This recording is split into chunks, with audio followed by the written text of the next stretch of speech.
پہلے محنت زندہ ہوگی، پھر دین زندگیوں میں آئے گا۔ جب دین زندگیوں میں آئے گا تو دنیا آخرت میں کامیابیاں ملیں گی۔ دین کے بغیر تو کامیابی نہیں ملتی، اور دین بغیر محنت کے نہیں آتا، اور محنت حضور صلی اللہ علیہ وسلم کے طریقے پر ہو۔ محنت میں بھی حضور صلی اللہ علیہ وسلم کا طریقہ زندہ ہو جائے، اور ہر شعبے میں حضرت محمد صلی اللہ علیہ وسلم کے طریقے چالو ہو جائیں۔ کامیابی کا ذریعہ دنیا کی پھیلی ہوئی شکلیں نہیں ہیں، بلکہ آپ صلی اللہ علیہ وسلم والے اعمال ہیں۔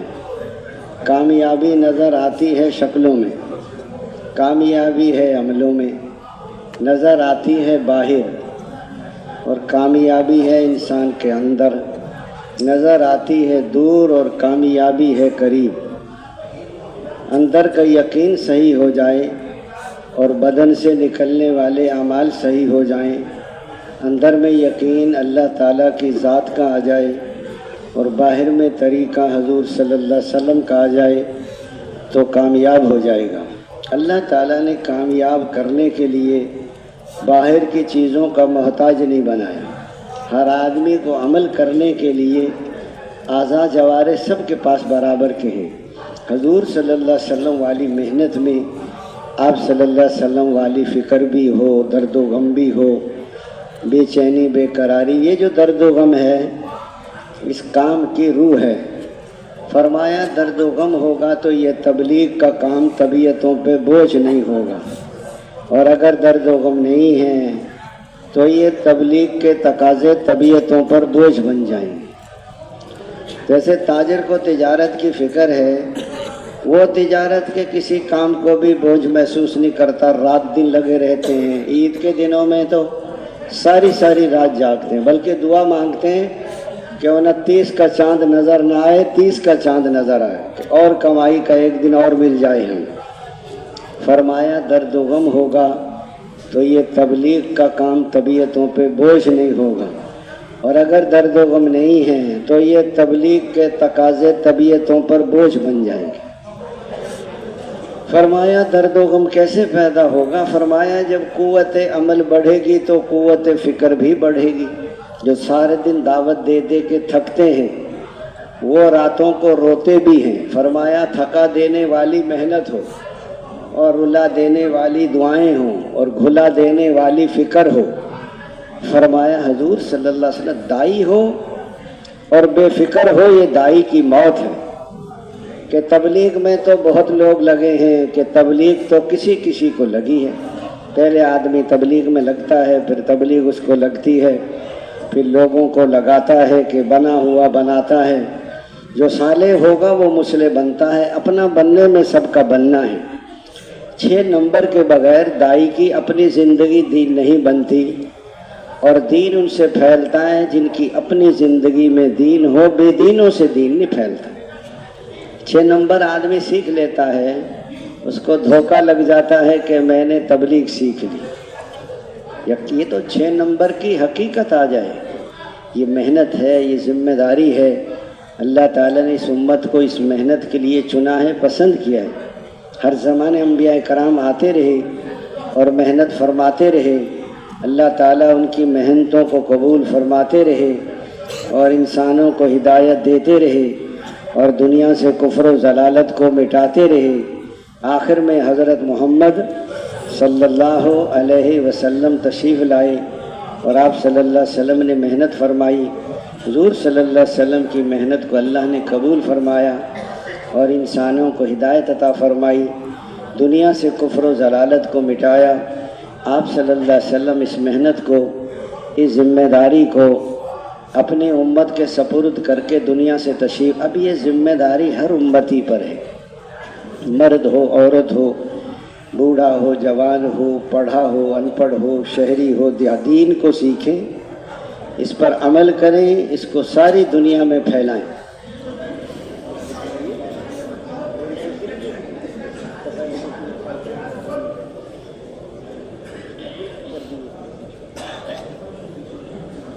اس لیے ہر زمانے میں انبیاء کرام، یہ ذمہ داری کا کام ہے۔ اس لیے ایک ایسا کام نہیں ہے کہ کبھی کرو کبھی نہ کرو.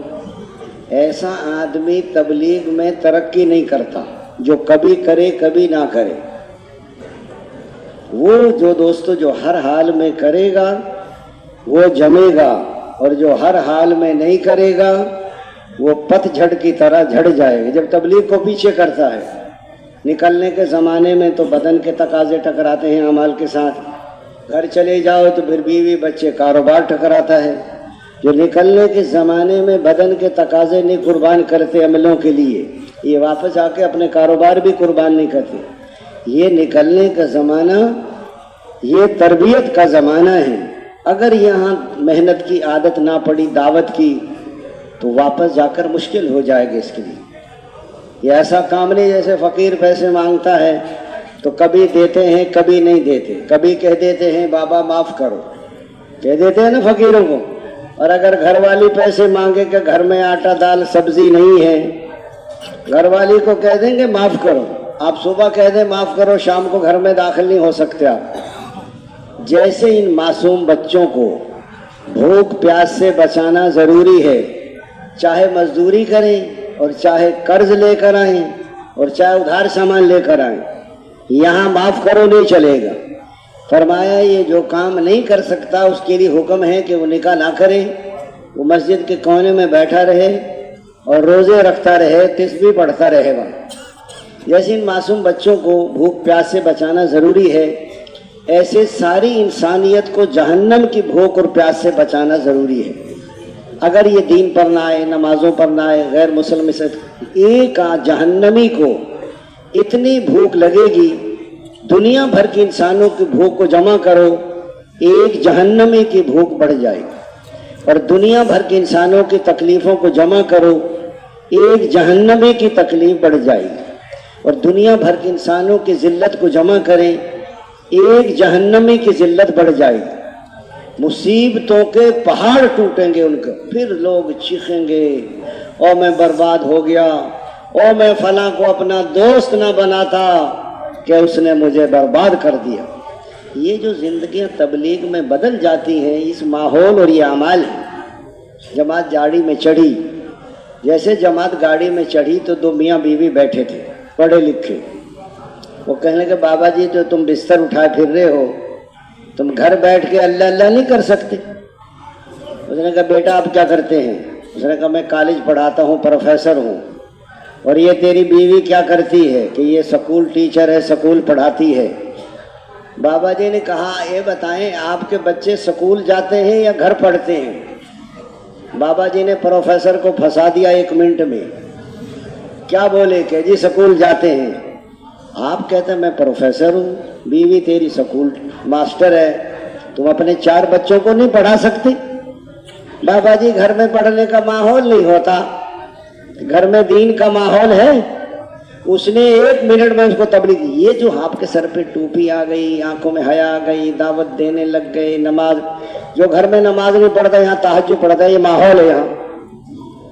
اگر یہی دعوت اور تعلیم و تعلم اور ذکر و عبادت اور حضور والے اگر گھر میں شروع کر دیے تو گھر میں دین آ جائے گا. اور یہ اعمال اگر محلے کی مسجد میں شروع ہو گئے تو محلے میں دین آ جائے گا. بیرونی گشت کریں گے تو پورے شہر میں دین آئے گا. سہروزے لگائیں گے تو بستیوں میں دین آ جائے گا. چلے 4 مہینے سے پورے ملک میں دین آئے گا، اور سال 7 مہینے سے ساری دنیا میں دین آئے گا. اس لیے سارے تقاضوں پر جانا ضروری ہے. فرمایا باہر ملکوں میں کام کرنا آسان ہے بنسبت اپنے ملک کی، اور اپنے ملک میں آسان ہے بنسبت اپنے شہر کی.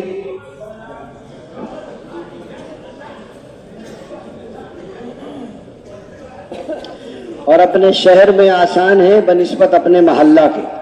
جب آپ 4 مہینے لگا کے جائیں گے نا، دعوت دیں گے، پھر آپ کو پتہ چلے گا کہ محلے میں کام کیسے کرنا ہوتا ہے. یہاں تو کسی کو کسی کا پتہ نہیں، وہاں تو ہماری ساری بزرگی کو لوگ جانتے ہیں. اور اپنے محلے میں آسان ہے بنسبت اپنے گھر کی، اور اپنے گھر میں آسان ہے بنسبت اپنی ذات سے. اگر میں دین پہ چلنا چاہتا ہوں تو مجھے اپنے گھر میں ماحول بنانا پڑے گا. گھر والے دین پہ جب چلیں گے جب گھر میں ماحول ہو، اور گھر جب چلتا ہے جب محلے میں دین ہو، محلہ جب چلے گا جب پورے شہر میں دین ہو، اور پورا شہر جب چلے گا جب پورے ملک میں دین ہو، اور پورا ملک جب چلے گا جب ساری دنیا میں دین ہو۔ شروع میں تو محنت کرتے نہیں، جب بچے جوان ہو جاتے ہیں پھر کہتے ہیں بیوی سے سنت کے مطابق شادی کرو، گھر والی کہے گی آپ تو پھرتے سارے دن تبلیغ میں، آپ کو کیا پتا کیا کیا رواج چل رہے ہیں۔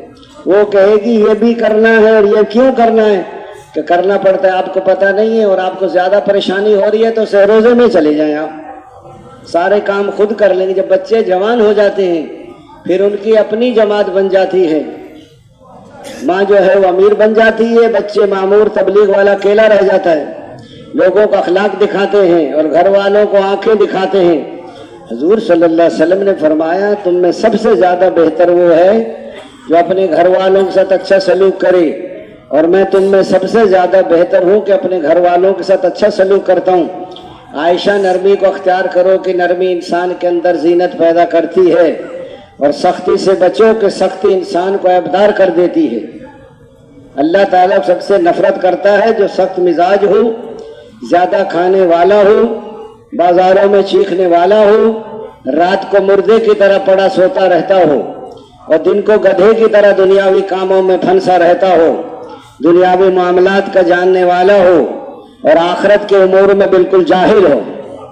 اس لیے فرمایا حضور صلی اللہ علیہ وسلم آج گھر میں چونکہ اعمال نہیں، گھروں میں ماحول نہیں، گھر میں دعوت نہیں، آج گھر گھر میں لڑائی ہے۔ یہ کون سو رہی ہے کہ یہ میری بہو سو رہی ہے، کیوں سو رہی ہے کہ اس کا دماغ خراب ہے، اور یہ کون سو رہی ہے کہ یہ میری بیٹی سو رہی ہے، کیوں سو رہی، اس کی طبیعت خراب ہے۔ اپنی بیٹی کی تو طبیعت خراب ہے اور بہو کا دماغ خراب ہے، بہو ساس میں کمیاں دیکھتی ہے، ساس بہو میں کمیاں دیکھتی ہے، یہ لڑائی کا گھر ہے۔ بیٹی ماں میں کمیاں نہیں دیکھتی، ماں بیٹی میں نہیں دیکھتی۔ عائشہ فرم کہہ رہے تھے بیٹیاں اپنی امی سے، امی آپ تو اپنی بہوؤں کا بہت خیال، کہ میں نے تو بہو بنایا ہی نہیں، میں نے تو بیٹیاں بنایا ہے، میں بیٹیوں کی طرح رکھتی ہوں بہوؤں کو۔ اس نے کہا کہ وہ میری ماں کی طرح میری قدر کرتی۔ ایک آدمی سے میں نے پوچھا کہ آپ کے بچے کتنے ہیں، کہنے کہ میرے 15 بچے ہیں۔ کہتا ہے بیٹیاں کتنی ہیں کہ 7 ہیں، کہ بیٹے کتنے ہیں کہ 8 ہیں۔ میں نے اس کے قریبی رشتہ دار سے پوچھا میں کہ ان کے کتنے بچے ہیں، اس نے کہا ان کے 8 بچے ہیں۔ میں کہا وہ تو مجھے بتا رہا تھا 15 بچے ہیں۔ اس نے کہا وہ بہوؤں کو بھی بیٹیاں بنا کے رکھتے ہیں، کہتا ہے 7 تو اس کی بہو ہیں اور 8 اس کے بیٹے ہیں۔ اس نے کہا عائشہ فرما رہے تھے عبدالوہاب صاحب دلی والوں، آپ تو اپنی گھر والیوں کا بہت کہنا مانتے ہو۔ اور کہنے کہ حاجی صاحب کہنا کیسے نہ مانے، جب آتے ہیں نا دفتر سے دکانوں سے تو دروازے پر استقبال کرتی، آئیے آئیے تشریف لائیے مرحب۔ فرمایا کہ جوتے کے تسمے وہ کھولتی ہیں، پاؤں کی جرابیں وہ اتارتی ہیں، جب ہم آرام کر رہے ہو تو بچے کو رونے نہیں دیتی، کوا بھی نہیں اڑاتی کہ نیند خراب۔ جب گھروں میں ایسا ماحول ہو تو گھر جنت کا نمونہ بن جاتے ہیں۔ حضور صلی اللہ علیہ وسلم والی محنت کے اعمال جہاں بھی شروع ہوں گے تو دین زندہ ہوگا۔ یہ حضور والی محنت ہے، یہ ذمہ داری ہے۔ نکلنے کے زمانے میں یہی اعمال ہیں، 6 نمبر ہیں۔ جو زیادہ محنت کرتا ہے وہ زیادہ بن جاتا ہے، جو کم محنت کرتا ہے وہ کم بنتا ہے۔ بعض کہتے ہیں ہمارا میٹر چل رہا ہے، یہ جو دعوت نہیں دیتے نا میٹر چلاتے ہیں ثواب مل رہا ہے، ان کا میٹر گھر جا کے بند ہو جاتا ہے۔ یہ حضور پاک صلی اللہ علیہ وسلم والی محنت ہے۔ آدمی اپنے کو دائی سمجھتا ہے، ہو سکتا ہے اللہ کی نگاہ میں دائی نہ ہو، تبلیغ والا سمجھتا ہے۔ اور بعضوں کا چلے 2 چلے لگا لو، جو لوگ تبلیغ میں نہیں جاتے وہ کہتے ہیں تبلیغ والا ہے۔ 4 مہینے دے دو تو رائیونڈ والے بھی کہہ دیتے ہیں ہمارا آدمی اس نے 4 مہینے دیے ہیں۔ بات جب بنے گی جب اللہ کی نگاہ میں تبلیغ والے بن جائیں، تو اللہ کی نگاہ میں کون تبلیغ والا ہے؟ حضرات صحابہ کرام، ہاتھ کھڑے کرنے سے نہیں بنیں گے ہم۔ اس لیے اللہ ان سے راضی ہو چکا اور وہ اللہ سے راضی ہو گئے۔ ہمارے بارے میں کسی کو پتہ نہیں کہ کس حال میں موت آئے گی، اس لیے حضور صلی اللہ علیہ وسلم والی یہ محنت ہے۔ اس لیے فرمایا آج تبلیغ پہ کیوں نہیں جمتے لوگ؟ کسی نے پوچھا حضرت استقامت کیسے ملے گی؟ تاجروں سے پوچھو ان کو استقامت کیسے ملی ہے، دفتر والوں سے پوچھو کہ دفتر پہ کیسے جم گئے، زمینداروں سے پوچھو کہ زمینوں پہ کیسے جم گئے۔ زمیندار آدمی